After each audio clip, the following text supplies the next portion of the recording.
I just wanted to eat my shabu shabu. Recently, I've become addicted to the little authentic Asian restaurants in my neighborhood.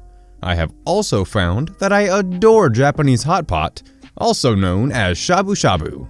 Now the owners of my local Shabu Shabu place are a lovely older generation couple, like in their 60s, with a bare minimum knowledge of technology and a minimal ability to speak English. They do speak Korean and Japanese fluently, as the wife is from Korea and the husband from Japan. This becomes important. I don't speak fluent Japanese and no Korean, but the owners are smart and created a menu with pictures for their English-only guests. I love eating there. I go about one time every 2 to 3 weeks, and I definitely will pick this hot pot place over all the other ones around. I love that it's fresh, and I've gotten to know the owner's sister and kids, who work in this family-run business too, pretty well. In fact, the owner's sister is going to culinary school, and she often likes to test new recipes she's trying out with me.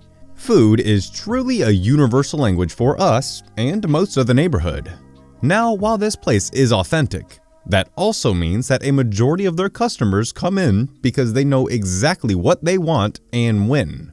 Shabu Shabu is mainly a self-serve kind of thing. You can look it up if you want more info, and the place is basically a seat yourself after you inform the people you're there. They will come for soup, meat, and drink orders, but everything else is self-serve with a near buffet style for veggies and add-ons to the hot pot. So I went yesterday with my mom, and we really enjoyed our time. It was a Friday happy hour, and because I'm a loyal customer, I got a nice discount and no charge on my sodas. Anyway, while my mom's sitting eating her soup, I get up to get some freshly made white rice that the owner has set up with a nearby pot for customers to go grab from. In a small bowl, of course. I am making my bowl when the wild Karen and her kid, about 12 to 14 years of age, enter through the front door. I start spending my time picking out a topping for the rice, which they left sauces and whatnot next to the rice for us to do.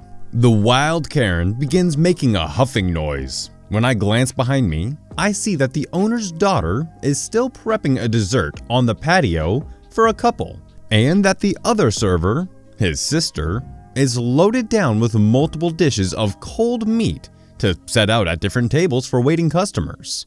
I shrug and finish prepping my rice before heading over to my mom.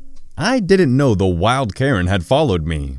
She waited until I was moving to sit to grab me. Literally grab me by the arm. Karen, where the heck are you going? You need to seat my child and I.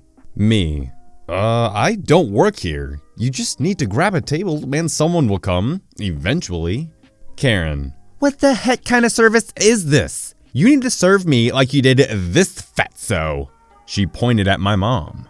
There were clearly 2 set-up plates and drinks and everything, so it was kind of obvious that I had just been at the table eating. Annoyed and not wanting to deal with her, I start trying to pull my arm away. Me, lady, let go. Karen, not until you seat me. Me, lady, I just want to eat my dinner. Leave me alone. Karen went ballistic and begins to yell at me loudly. I won't type a repeat, but there were words given out that no child should hear from their parents, including racial slurs. I pull my arm free at the same time the owner's sister comes to stop her, and crazy Karen scratched down the side of my arm in full view of everyone. Not enough to bleed, but enough to leave a light mark. Sister of the owner starts yelling at the woman in Korean. Soon enough, the entire family is yelling at her in Korean. I just kind of stood there staring. My mom looked like something funny was happening while she pulled me away. The commotion called the security guard, who likes to park their cart just outside in the main entrance to the strip mall. The owner, in his broken English, had the woman and her kid kicked out. She threw such a fit that the guard banned her from the strip mall for a week on the way out. When she finally drove off, I chatted with the owner's daughter a bit, who promised me a sweet ice cream treat for after dinner for the trouble. When I sat down, my mother started laughing. I asked her why she was laughing, and she explained that during the confrontation, the owner's wife, daughter, and sister were using their Korean to name call the woman the most creative, offensive name she'd ever heard. When the owner's sister came with apologetic ice cream after our meal, my mom told her in Korean that she loved the food and show.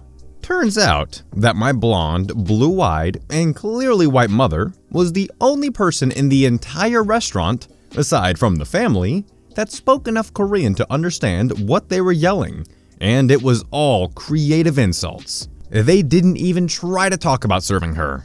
All that was said was that she scratched me, one of the best customers they had, and they full-on started a contest on who could insult her the best.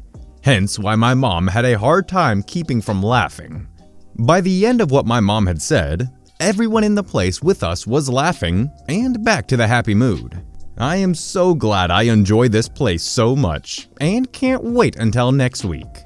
Mom and I are planning on taking our family friend there when she flies in from South Korea. Whether or not this is real, r/that happened has seriously tainted me. That ending sounded like it belonged straight in their playbook, but I guess I should just be glad that people didn't start clapping at the end. These aren't my kids. This story is a couple of years old. If it doesn't fit the spirit of this sub, please feel free to remove it. I just wasn't sure where else to post it. Also, all dialogue is as close as I can remember, but not verbatim. My wife and I were visiting family. Their city has this winter sort of festival thing. It's cold, but they don't get heaps of snow. Everyone gets into their cold weather gear and goes out to grab some good hot food, watch some performances, ice skate, etc.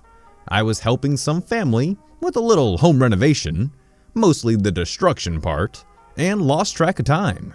I get the "where the hell are you" call from my wife and subsequently hustle my ass over there, unshowered and still wearing my contractor attire. So there I am, waiting in line with a mildly hangry wife, wearing an old black hoodie, a beanie, and my multi-pocketed builder pants.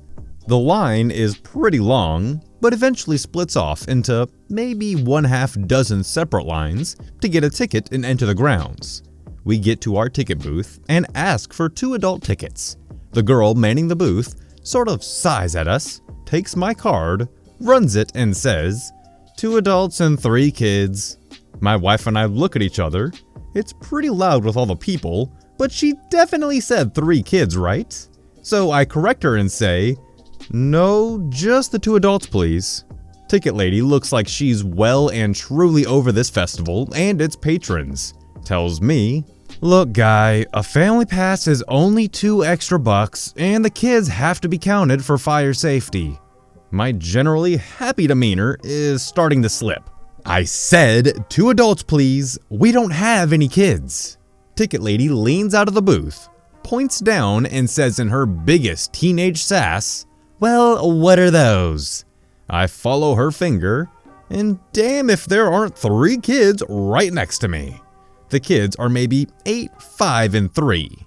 I'm bad with kids' ages, but I have relatives with kids those ages, and that seemed about right. The biggest one has a hand gripping my knee pocket on my pants. He's holding another littler boy's hand, and the littler boy is holding the hand of a little girl. I'm just sort of staring at these little people. Ticket lady is smugly triumphant, and it's up to my wife to save the day. "Yeah, those aren't our kids. We have no idea where they came from." Ticket lady looks skeptical. "Fair enough. We have these kids. Kids don't just randomly appear, except apparently when they do, until the oldest looks up, sees a total stranger, and starts to cry. Doesn't let go of my pocket though. Yeah, these are not our kids." Ticket lady is looking less sure of herself. I'm confused how my leg has sprouted 3 sentient beings and I didn't even notice. It's up to my wife to point out the obvious. Where are these kids' parents? Now we're all frantically looking around for some parents, but not seeing anybody. ticket lady gets on the radio and a security guy comes up and leads us away to Lost and Found. We sorta have to go with them, cause the kid has a death grip on my pocket and refuses to let go. The two youngest ones seem largely oblivious to the whole thing. So there we are, parked in Lost and Found. They're nice people and sort us out some hot drinks and cookies. They're gently asking the oldest kid if he knows mom and dad's phone number. He doesn't, and he isn't keen on giving out their names to strangers. Security guy says that this is pretty common, and they get a cop to come in, and the kid starts to spill all the details. The combination of cop, food, and drinks convince the kid to release their iron grip on my pocket and one another. Security tells me we can go, but at that point we feel a bit responsible, so we hang around. I also wanted to see the idiot that let these kids go, so we just kinda wait. Didn't have to wait too long in the end. A frantic guy ran up to the tent, and the mystery of how I became the accidental father of 3 kids kind of solved itself. Guy looked just like me. Tall, beard, black hoodie, builder pants. Obviously our faces were different, but to a little kid, how often do you look up at your parents when you're walking along? Turns out that this husband and wife both thought that the kids were holding the other one's hand. Went into the festival and immediately realized the kids were missing. He had to run the length of the venue to get to the exit. She stayed at the entrance in case the kids walked through. When the dad got to the ticket stand, we were already gone, so he ran to security and eventually got pointed in the right direction.